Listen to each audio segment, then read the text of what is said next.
ನಮಸ್ಕಾರ ಸ್ನೇಹಿತರೆ, ಪೈಲೂರ್ ಯೂಟ್ಯೂಬ್ ಚಾನಲ್ಗೆ ಸ್ವಾಗತ.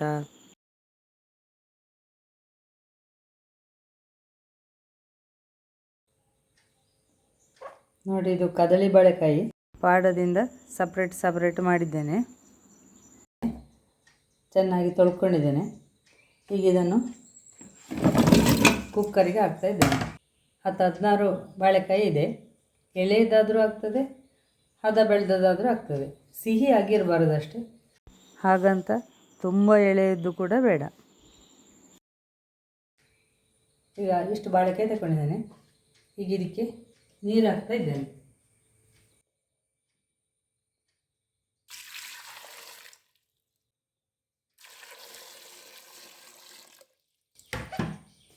ಅದು ಮುಳುಗುವಷ್ಟು ನೀರು ಹಾಕೊಂಡಿದ್ದೇನೆ. 1 ಸ್ಪೂನು ತೆಂಗಿನೆಣ್ಣೆ ಕೂಡ ಹಾಕಿದ್ದೇನೆ.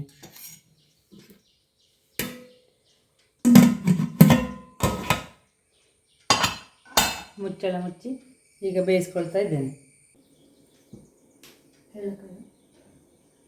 ಸಣ್ಣ ಬರ್ನರಲ್ಲಿ ದೊಡ್ಡ ಉರಿಯಲ್ಲಿ ಇಟ್ಟುಕೊಂಡಿದ್ದೇನೆ.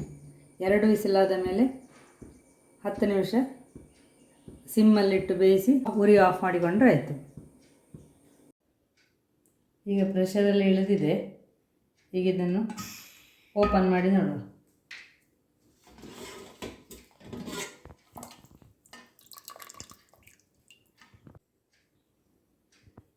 ಈಗ ಇದೆಲ್ಲ ಬೆಂದಿದೆ. ಇದನ್ನೀಗ ಸಿಪ್ಪೆ ಸುಲಿಯುವ. ಇದರ ನೀರನ್ನು ಸ್ವಲ್ಪ ತೆಗೆದಿದ್ದೇನೆ. ಈಗ ಇದನ್ನು ಸಿಪ್ಪೆ ಸುಲಿದು ಒಂದು ಪ್ಲೇಟಿಗೆ ಹಾಕಿಕೊಳ್ತಾ ಇದ್ದೇನೆ. ಸಿಪ್ಪೆ ಸುಲಿಲಿಕ್ಕೆ ಬರ್ತದೆ ಸುಲಭದಲ್ಲಿ.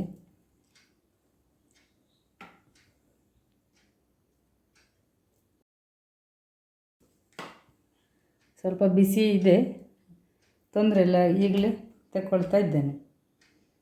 ಹೀಗೆಲ್ಲವನ್ನು ಸಿಪ್ಪೆ ತೆಗೆದು ರೆಡಿ ಮಾಡ್ತಾ ಇದ್ದೇನೆ. ಈಗ ಸಿಪ್ಪೆ ಎಲ್ಲ ತೆಗೆದಾಗಿದೆ. ಇದು ಸ್ವಲ್ಪ ತಣ್ಣಗಾಗಲಿ.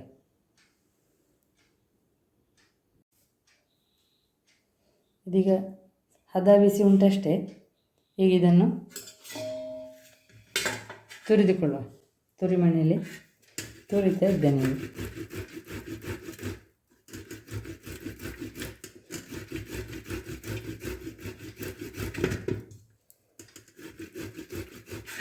ನೋಡಿ,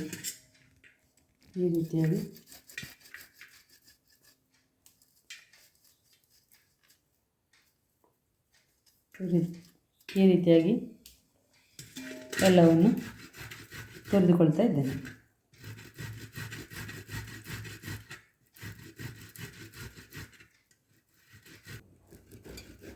ಇದನ್ನು ಫಾಸ್ಟ್ ತುರಿಲಿಕ್ಕೆ ಕಷ್ಟ.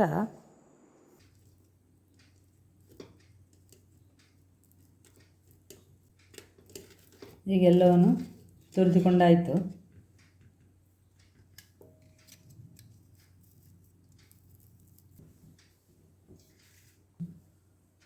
ಇದೆಲ್ಲ ತುರಿದಾದ ಮೇಲೆ ಸ್ವಲ್ಪ ಕರಿಬೇವಿನ ಸೊಪ್ಪು, 2 ನೀರುಳ್ಳಿ, 3 ಹಸಿಮೆಣಸು ತಗೊಂಡಿದ್ದೇನೆ. ಇದನ್ನು ಸಣ್ಣದಾಗಿ ಕಟ್ ಮಾಡಿಕೊಳ್ಳುವ.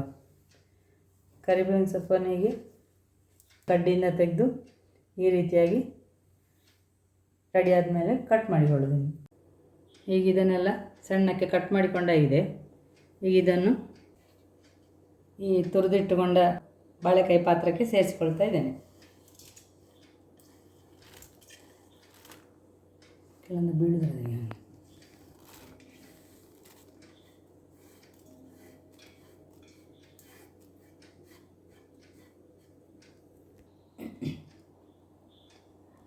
ರುಚಿಗೆ ತಕ್ಕಷ್ಟು ಉಪ್ಪು ಸೇರಿಸಿಕೊಳ್ತಾ ಇದ್ದೇನೆ. ಈಗ ಸ್ವಲ್ಪ ಹಾಕಿಕೊಂಡಿದ್ದೇನೆ. 1.5 ಸ್ಪೂನ್ ಆಗುವಷ್ಟು ಹಾಕಿದ್ದೇನೆ. ಮತ್ತೆ ಬೇಕು ಅಂತಾದರೆ ಸೇರಿಸಿಕೊಳ್ಬೋದು.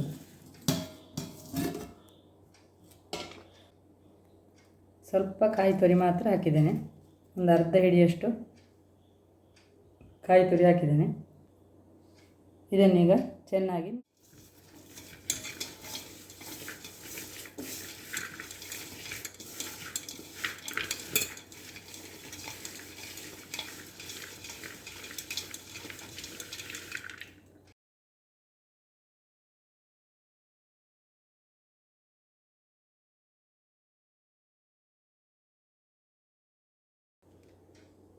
ಇದಕ್ಕೆ ಅಕ್ಕಿ ಹುಡಿ ಹಾಕಿಕೊಳ್ತಾ ಇದ್ದೇನೆ, ತರಿಯಲ್ಲ, ಅಕ್ಕಿ ಹುಡಿ ಹಾಕಿಕೊಳ್ತಾ ಇದ್ದೇನೆ.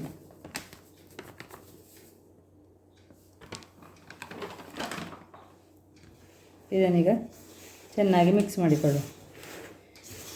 ಇದರಿಂದ ರೊಟ್ಟಿ ಹಾಗೆ ಮಾಡಲಿಕ್ಕಿರುವ ಕಾರಣ ಅದಕ್ಕೆ ಎಷ್ಟು ನಮಗೆ ರೊಟ್ಟಿ ತಟ್ಟಲಿಕ್ಕೆ ಎಷ್ಟು ಹದ ಬೇಕಷ್ಟು ಅಕ್ಕಿ ಹುಡಿ ಹಾಕಿಕೊಂಡ್ರೆ ಆಯಿತು. ಸ್ವಲ್ಪ ನೀರು ಸೇರಿಸಲಿಕ್ಕಿದೆ.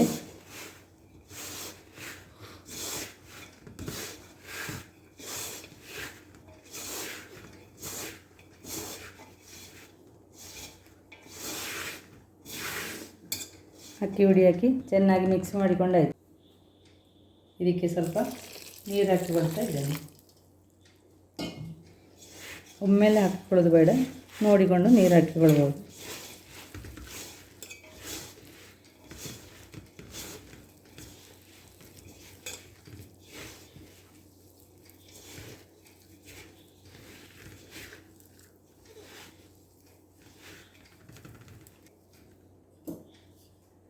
ಸ್ವಲ್ಪ ಬೇಕು.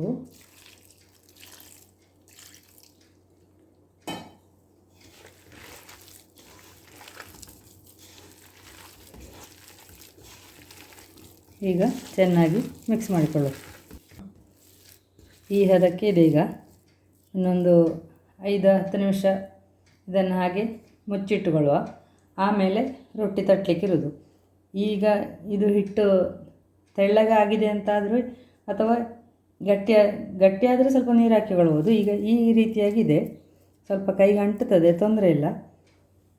ಅಷ್ಟಾದ ಮೇಲೆ ಈಗ ಮುಚ್ಚಿಟ್ಟುಕೊಳ್ಳುವ. ಮತ್ತು ಈ ಹಿಟ್ಟಿಗೆ ಅಕ್ಕಿ ಹುಡಿ ಬೇಕಿದ್ದರೂ ನೀರೇ ಬೇಕಿದ್ದರೂ ರೊಟ್ಟಿ ತಟ್ಟುವಾಗ ಒಂದು ಸಲ ಚೆಕ್ ಮಾಡಿಕೊಂಡು ಸರಿ ಬರ್ತದ ಇಲ್ವ ಅಂತ ನೋಡಿಕೊಂಡು ಬೇಕಿದ್ದರೆ ಹುಡಿ ಸೇರಿಸಿಕೊಳ್ಳೋದು ಅಥವಾ ನೀರು ಸೇರಿಸಿಕೊಳ್ಬೋದು. ಈಗ ಒಂದು ಸ್ವಲ್ಪ ಹೊತ್ತು ಮುಚ್ಚಿಡುವ. ನೋಡಿ, ಇದು ಚೀನಿಕಾಯಿ ಬೀಜ ಬೇಡ, ತಿರುಳು ಮಾತ್ರ ಬೇಕಾದ್ದು. ಇದರಿಂದ ಮಾಡುವ ಚಟ್ನಿ ಅನ್ನದ ಜೊತೆಯೂ ಅಥವಾ ತಿಂಡಿ ಜೊತೆಗೂ ರುಚಿಯಾಗಿರುತ್ತದೆ. ಈ ರೀತಿಯಾಗಿ ತಿರುಳು ತಗೊಳ್ತೇನೆ. ಹೀಗೆಲ್ಲ ತಿರುಳನ್ನು ತೆಗಿತಾ ಇದ್ದೇನೆ.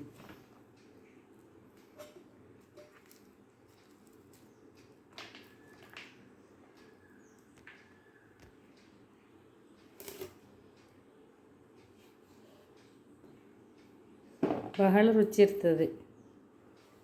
ಸ್ವಲ್ಪ ಖಾರವಾಗಿ ಮಾಡಿಕೊಂಡ್ರೆ ಬಹಳ ರುಚಿ. ಈಗ ತಿರುಳನ್ನೆಲ್ಲ ತೊಳೆದು ರೆಡಿ ಮಾಡಿ ಇಟ್ಕೊಂಡಿದ್ದೇನೆ. ಈ ಪಾತ್ರಕ್ಕೆ ಹಾಕಿದ್ದೇನೆ. ಇದನ್ನು ಬೇಯಲಿಕ್ಕೆ ಇಡ್ಲಿಕ್ಕೆ ಉಂಟು. ಈಗ ಅದಕ್ಕೆ ಹಸಿಮೆಣಸು ಹಾಕಿಕೊಳ್ತಾ ಇದ್ದೇನೆ. ಸ್ವಲ್ಪ ಹುಣಸೆ ಹುಳಿ ಹಾಕಿದ್ದು ನಾನು. ಸ್ವಲ್ಪ ಉಪ್ಪು. ಹುಳಿ, ಉಪ್ಪು, ಖಾರ ಎಲ್ಲ ವ್ಯತ್ಯಾಸ ಮಾಡಿಕೊಳ್ಬೋದು. ನಿಮಗೆ ಜಾಸ್ತಿ ಖಾರ ಎಲ್ಲ ಬೇಕು ಅಂತಾದರೆ ಹಸಿಮೆಣಸು ಜಾಸ್ತಿ ಹಾಕಿಕೊಳ್ಬೋದು. ನಾನು ಇಷ್ಟನ್ನು ಹಾಕಿದ್ದೀನಿ. ಈಗ ಇದು ಮುಳುಗುವಷ್ಟು ನೀರು, ಅಂದರೆ ಇಷ್ಟು ಸಾಕು, ತುಂಬ ಮುಳುಗುವಷ್ಟು ಅಂತಲ್ಲ, 3/4 ಭಾಗ ಮುಳುಗುವಷ್ಟು ನೀರು. ಇದನ್ನೀಗ ಸಿಮ್ ಉರಿಯಲ್ಲಿ ಮುಚ್ಚಿ ಬೇಯಿಸಿಕೊಳ್ಳುವ. ಹೀಗೆ ಇದನ್ನು ಒಂದು ಬಾರಿ ಮಿಕ್ಸ್ ಮಾಡಿಕೊಳ್ಳುವ. ಕುದಿಲಿಕ್ಕೆ ಸ್ಟಾರ್ಟ್ ಆಗಿದೆ. ಈಗ ತಳ ಹಿಡಿಬಾರ್ದು ಅಂತೇಳಿ ಒಂದು ಸಲ ಮಿಕ್ಸ್ ಮಾಡಿಕೊಳ್ಳುವ. 1-2 ಬಾರಿ ಮಿಕ್ಸ್ ಮಾಡಿಕೊಳ್ಳಬೇಕು, ಮಧ್ಯ ಬೇಯುವವರೆಗೆ.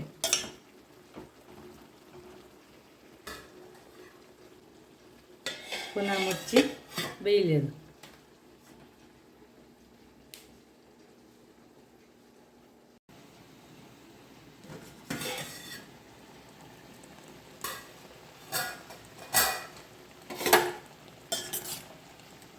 ನೋಡಿ, ಇದೆಲ್ಲ ಬೆಂದಿದೆ.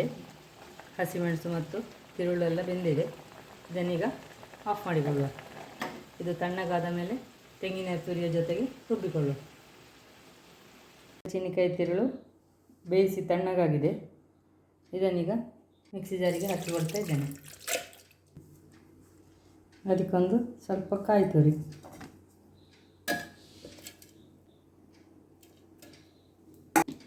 ಇದನ್ನೀಗ ರುಬ್ಬಿಕೊಂಡು ಬರುವ. ಇದನ್ನು ತುಂಬ ನುಣ್ಣಗೆ ರುಬ್ಬಿಕೊಳ್ಳೋದು ಬೇಡ, ಹಾಗೆ ಅಂತ ತರಿಯೂ ಅಲ್ಲ, ಆ ರೀತಿಯಾಗಿ ರುಬ್ಬಿಕೊಳ್ಳುವ. ಇದೀಗ ರುಬ್ಬಿದಾಗಿದೆ ನೋಡಿ, ಈ ಥರ ಇದೆ. ಇದನ್ನೀಗ ಮಿಕ್ಸಿಯಿಂದ ತೆಕ್ಕೊಳ್ಳುವ.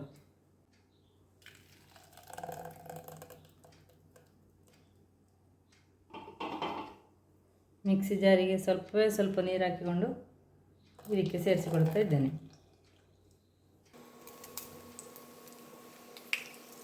ನೋಡಿ, ಸಾಸಿವೆ, ಎಣ್ಣೆ, ಮೆಣಸು ಹಾಕಿ ಒಗ್ಗರಣೆ ಹಾಕಿದರೆ ಆಯ್ತು.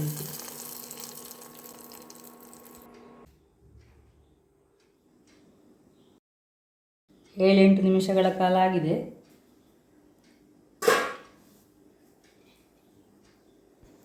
ಈ ಹಿಟ್ಟನ್ನು ಕೈಯಿಂದ ತಟ್ಟಿಯೂ ಮಾಡಬಹುದು, ಒತ್ತಿ ಕೂಡ ಮಾಡಿಕೊಳ್ಬೋದು. ಒಂದು ಸಲ ಹೀಗೆ ಮಿಕ್ಸ್ ಮಾಡ್ತಾ ಇದ್ದೇನೆ.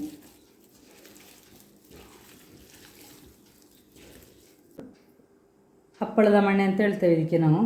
ಇದರಲ್ಲಿ ನಾವು ಈಗ ಹಿಟ್ಟನ್ನು ಒತ್ತಿಕೊಳ್ಳಿಕ್ಕಿದ್ದೇವೆ. ಈಗ ಬಾಳೆಲೆ ತಗೊಂಡಿದ್ದೇನೆ. ಈ ರೀತಿ ಸಣ್ಣ ಪೀಸುಗಳನ್ನಾಗಿ ಬಾಳೆಲೆ ಮಣ್ಣು ಮಾಡಿದ್ದೇನೆ.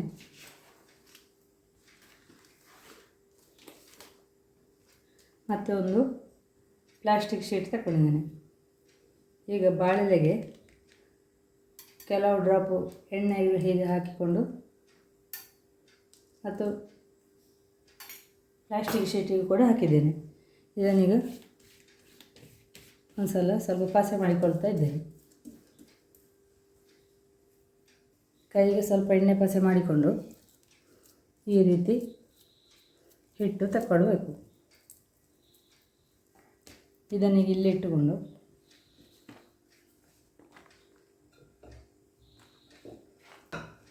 ಹಿಟ್ಟು ಒತ್ತಿಕೊಂಡ್ರೆ ಆಯ್ತು. ಹೀಗೆ ನೋಡಿ, ಈ ರೀತಿ ಬಂದಿದೆ.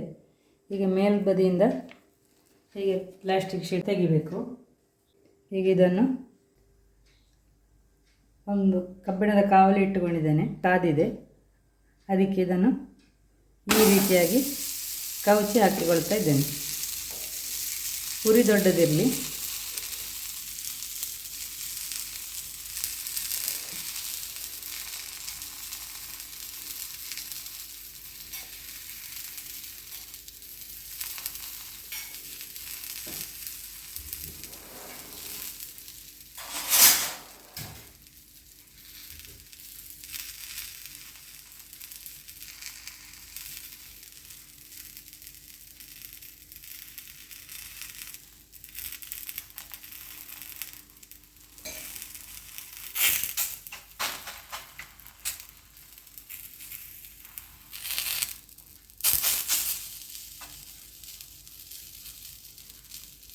ಹೀಗೆ ಚೆನ್ನಾಗಿ ಬೇಯಲಿ ಅದು.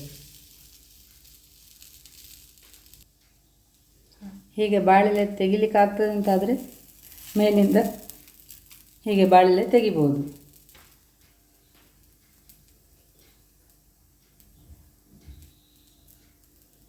ಅದು ಬೇಯ್ತಾ ಬರುವಾಗ ಬಾಳೆಲೆ ತೆಗಿಲಿಕ್ಕೆ ಬರ್ತದೆ.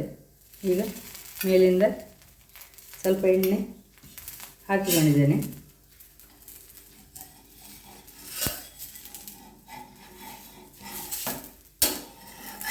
ಇದನ್ನೀಗ ತಿರುಗಿಸಿ ಹಾಕಿಕೊಳ್ಳುವ. ಮೇಲ್ಬದಿಗೂ ಸ್ವಲ್ಪ ಎಣ್ಣೆ ಹಾಕಿಕೊಳ್ಳಬೇಕು. ಎಣ್ಣೆಯ, ತುಪ್ಪವ, ಬೆಣ್ಣೆಯ, ನಿಮ್ಮ ರುಚಿಗೆ. ಈಗ ಚೆನ್ನಾಗಿ ಬೇಯಲಿ.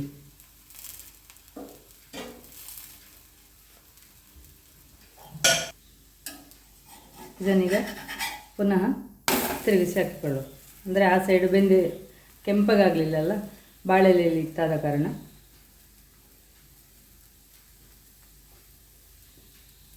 ಎರಡು ಬದಿ ಬೇಯಿಸಿಕೊಂಡು, ಅಂದರೆ ಸ್ವಲ್ಪ ಈ ಥರ ಅಲ್ಲಲ್ಲಿ ಕೆಂಪಾದರೆ ಒಳ್ಳೆಯದು.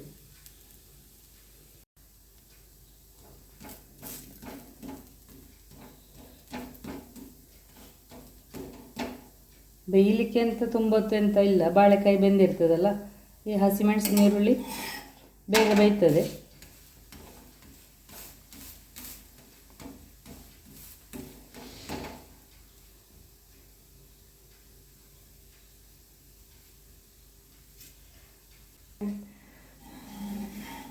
ಈಗ ತೆಗಿತಾ ಇದ್ದೇನೆ ನೋಡಿ.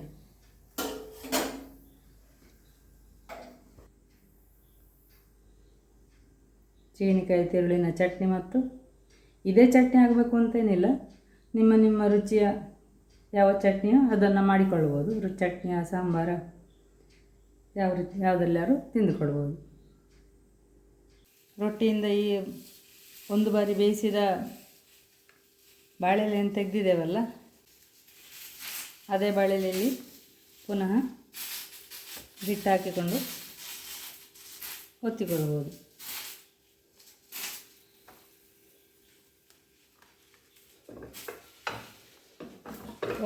ಒಂದು ಬಾರಿಗೆಲ್ಲ ಉಪಯೋಗಕ್ಕೆ ಪುನಃ ಬರ್ತದೆ ಅದು. ಇದೇ ರೀತಿ ಎಲ್ಲ ರೊಟ್ಟಿಯನ್ನು ಮಾಡಿಕೊಂಡ್ರೆ ಆಯಿತು.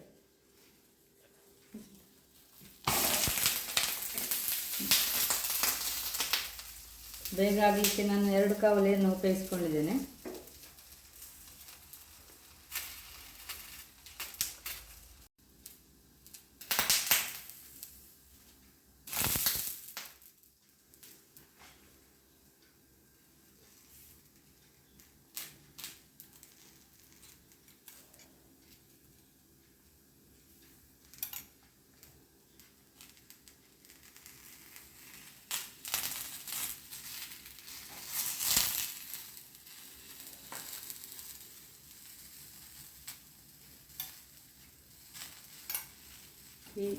ಈ ಬಾಳೆಲೆ ಕೂಡ 2 ಸಲ ಉಪಯೋಗ ಆಯಿತು. ಇನ್ನೊಂದು ಸಲ ಕೂಡ ಇದರಲ್ಲಿ ರೊಟ್ಟಿ ಒತ್ತಿಕೊಳ್ಬೋದು.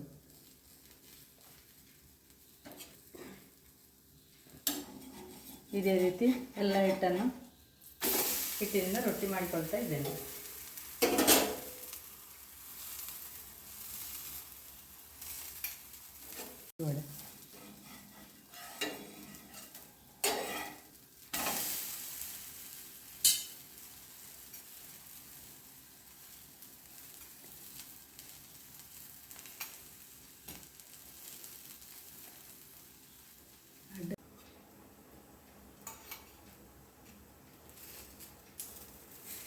ಈ ಹಿಟ್ಟಿನಿಂದ ಒಟ್ಟು 16 ರೊಟ್ಟಿ ಆಗಿದೆ.